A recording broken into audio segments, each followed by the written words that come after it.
கர்நாடக மாநிலம் தாவணகரே பகுதியைச் சேர்ந்தவர் 35 வயது இளைஞர் பிரசாந்த். இவருக்கு இன்ஸ்டாகிராம் மூலமாக மாண்டியாவின் நரகள்ளி கிராமத்தைச் சேர்ந்த ஸ்னேகா என்ற 30 வயது இளம் பெண்ணோடு பழக்கம் ஏற்பட்டுள்ளது.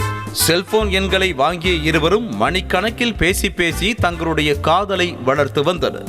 இதனையடுத்து பெற்றோரிடம் கூறி கடந்த ஆண்டு பெரியோர்கள் முன்னிலையில் மனம் முடித்தனர். சில மாதங்கள் திருமண வாழ்க்கை திருப்தியாக சென்று கொண்டிருக்க கடந்த 3 மாதங்களுக்கு முன்பு தான் கர்ப்பமாக இருப்பதாக கூறிய ஸ்னேகா தனது தாய் வீட்டுக்கு செல்வதாக கணவரிடம் கூறிவிட்டு சென்றிருக்கிறார். ஆனால் ஸ்னேகா தாய் வீட்டிற்கும் செல்லவில்லை, கணவர் வீட்டுக்கும் வரவில்லை.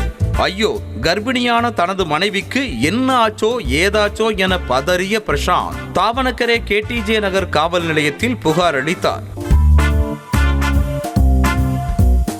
இந்த நிலையில் எதேச்சையாக இன்ஸ்டாகிராம் பக்கம் சென்ற பிரசாந்த் அதில் தனது மனைவி இருந்த கோலத்தை பார்த்து அதிர்ச்சி அடைந்தார். ஸ்னேகாவும் மற்றொரு இளைஞரும் மாலையும் கழுத்துமாக போட்டோவில் நின்று கொண்டிருக்க அரக்க பறக்க ஸ்னேகாவின் பெற்றோருக்கு போன் போட்டிருக்கிறார் பிரசாந்த்.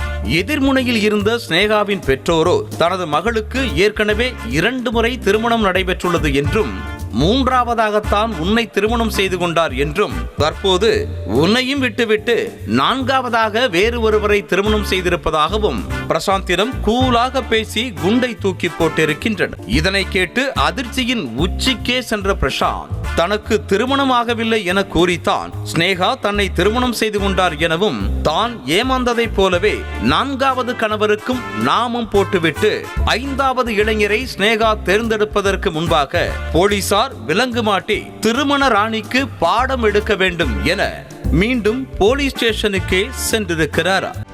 செய்திகளை உடனுக்குடனும் துல்லியமாகவும் தெரிந்து கொள்ள சப்ஸ்கிரைப் பண்ணுங்க.